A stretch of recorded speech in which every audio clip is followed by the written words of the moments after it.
მართლმსაჯულება ასე ქვია გადაცემას, რომელიც 3 თვეა აჭარის რადიოს ეთერში გადის. პროექტს არასამთავრობო ორგანიზაცია, საზოგადოებრივ ინიციატივათა ჯგუფი და იუსტიციის უმაღლესი საბჭოს საერთო სასამართლოების დეპარტამენტი ახორციელებენ.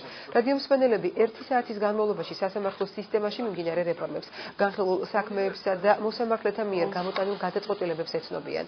პროექტი მაისში დაიწყო და წლის ბოლოს დასრულდება. გადაცემის წამყვანი თამილა დოლიძის თქმით, საეთერო სულ 16 გადაცემა მომზადდება. მართლმსაჯულებას 2 კვირაში ერთხელ შაბათს დღის 3 საათზე აჭარის რადიოს პირდაპირ ეთერში FM 104-სა და 5-ზე მოისმენთ. ზოგადად რაზე ვსაუბრობთ? საერთო სასამართლოების სისტემაში მიმდინარე რეფორმებზე, ასევე ბათუმის სასამართლოს მუშაობაზე.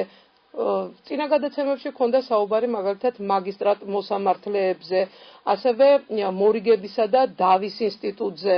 ასევე მოსახლეობას რადიო მსმენელს გავაცანით იმ ერთიანი პორტალის შესახებ, სასამართლოთა ერთიანი პორტალის შესახებ, რომელსაც ქვია Code-G და რომლის არსებობას თქვათ ბევრმა რადიო მსმენელმა და ტელემაყურებელმა არ იცის და გამოსაყენებლად ძალიან ადვილი პორტალი არის. რადიო აჭარამ მოგცა შესაძლებლობა სასამართლოს, ბათუმის საქალაქო სასამართლოს მოცემულ შემთხვევაში, რათა ჩვენი მოსაზრებები გარკვეულ სამართლებრივ საკითხებზე გაგვეზიარებინა მოსახლეობისათვის, რითაც მაქსიმალურად უზრუნველყოფილი ხდება ჩართულობა სასამართლოსი მოქალაქეებთან ურთიერთობაში გარკვეულ პრობლემატურ საკითხებზე, რომელიც შესაძლებელი არის თუნდაც იურიდიულ წრეებში იყოს, ჩვენ მოსამართლეები ვაძლევთ კომპეტენტურ პასუხს, ვინაიდან მოგეხსენებათ, რომ მოსამართლეები ჩვენ უშუალოდ განვიხილავთ კონკრეტულ საქმეებს და კონკრეტულ საქმეებიდან გამომდინარე პრობლემატური თემები ხდება უკვე განჯის საგანი.